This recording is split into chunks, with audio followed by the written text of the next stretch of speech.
नमस्कार, न्यूज 24 देख रहे हैं आप। मैं हूं आपके साथ डॉक्टर मीना शर्मा। चंद्रपुरम पोन्नुस्वामी राधाकृष्णन, ये नाम पिछले 48 घंटे से भारत की सियासत में सुर्खियों में है, राजनीतिक गलियारों में चर्चा का विषय है। गूगल पर सबसे ज्यादा सर्च किया जा रहा है कि आखिर एनडीए का उपराष्ट्रपति पद का कैंडिडेट कौन है, कहां से आता है, क्या राजनीतिक सियासत इतिहास है और क्यों उन्हें बीजेपी ने अपना कैंडिडेट बनाया है।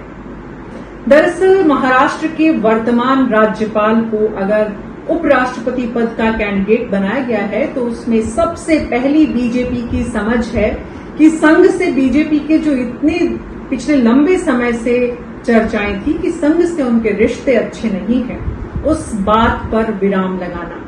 क्योंकि दरअसल संघ बैकग्राउंड से आते हैं सीपी राधाकृष्णन। जगदीप धनखड़ जो उपराष्ट्रपति थे और बीच में उन्हें इस्तीफा देना पड़ा, उनके लिए बहुत बार कहा गया कि वो बीजेपी में बाहरी थे। वो जनता दल में रहे, कांग्रेस में रहे और बीजेपी में आए, और इसलिए बीजेपी के उनके उपराष्ट्रपति बनाए जाने के फैसले से भीतर भी कहीं न कहीं एक कड़वाहट थी कि बाहरी को इतना बड़ा मौका मिला। तो बीजेपी ने एक तरह से अपनी गलती सुधार ली है और अब बाहरी को नहीं बल्कि संघ पृष्ठभूमि के सीपी राधाकृष्णन को उम्मीदवार बनाया गया है उपराष्ट्रपति पद का। तो क्या सिर्फ इतना भर काफी है सीपी राधाकृष्णन के नाम के चयन के लिए? जी नहीं। सीपी राधाकृष्णन को चुनने के और भी बहुत सारे कारण हैं बीजेपी की तरफ से एनडीए का कैंडिडेट बनाने के लिए। लंबी दूरी के धावक हैं सीपी राधाकृष्णन। 2 बार चुनाव पिछला हार गए।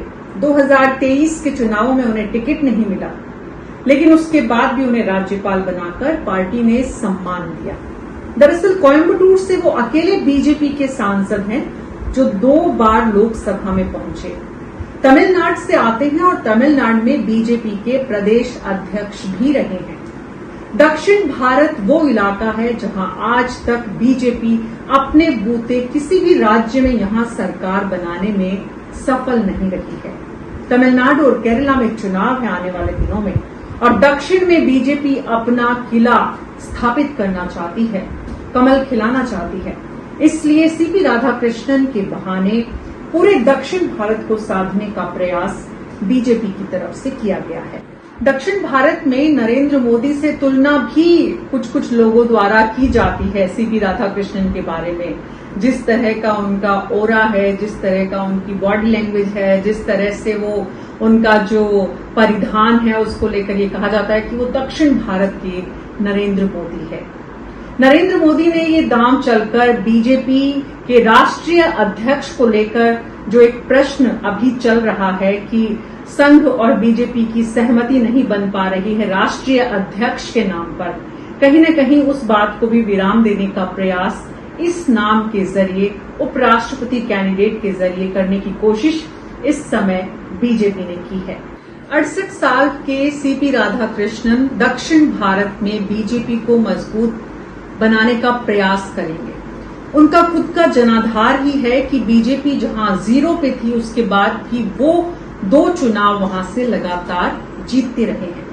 व्यक्तिगत उनके जो भी मित्र या उनको जानने वाले पार्टी में लोग हैं वो उनकी काफी प्रशंसा करते हैं, उनके व्यवहार की, सदाशयता की, जिस तरह के शालीन हैं। वो खिलाड़ी रहे हैं टेबल टेनिस के और उन्होंने मैनेजमेंट की पढ़ाई की है, व्यापार भी किया है, राजनीति में बहुत लंबा धैर्य रखा, अपने खुद के लोगों को जोड़ा।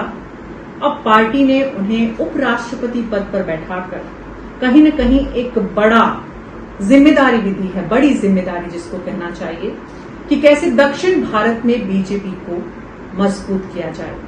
आने वाले साल में तमिलनाडु और केरला में जो चुनाव होने हैं उसमें इसका सीधा सीधा असर पड़ना लाजमी है। कितना सीपी राधाकृष्णन इस उद्देश्य को, इस मकसद को हासिल करने में कामयाब होते हैं, ये भविष्य की कारक में है।